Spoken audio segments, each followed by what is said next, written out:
Presidential historian Tim Naftali.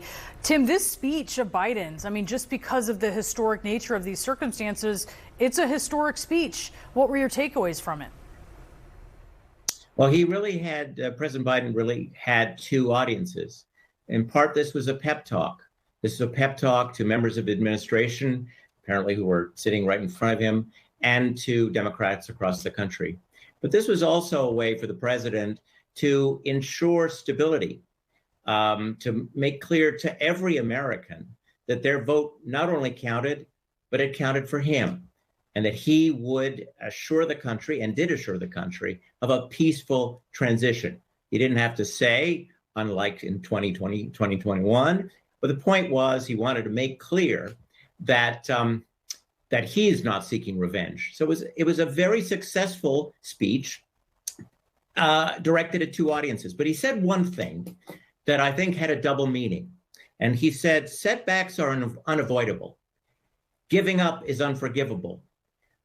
To many Democrats, that might be a reminder of his decision to wait late in the election cycle, not to run again. It's very Biden. It's the essence of Joe Biden, someone who has had many setbacks over the course of his political career, but has always gotten up. And what many Democrats, of course, are debating now is whether he should have decided, if you will, to give up the opportunity of a second term just after the midterms. I'm going to say one thing about that.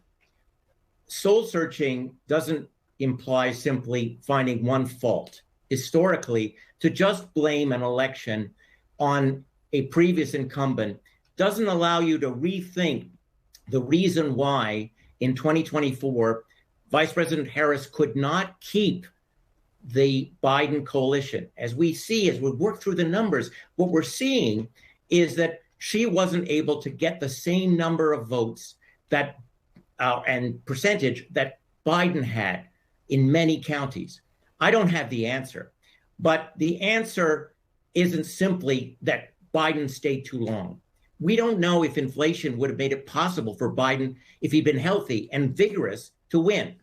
We also don't know whom the Democrats would have chosen if Biden had decided to be that bridge to the next generation in 2023 rather than 2024. So there are a lot of unknowns. It's very interesting for me as a historian to see that people are just trying to find one causal explanation for the dramatic reemergence of Donald Trump as a national leader, the greatest comeback, perhaps the greatest comeback ever, certainly the greatest political comeback since Richard Nixon last 2 nights ago. Yeah, there may be multiple reasons, and they don't necessarily exclude each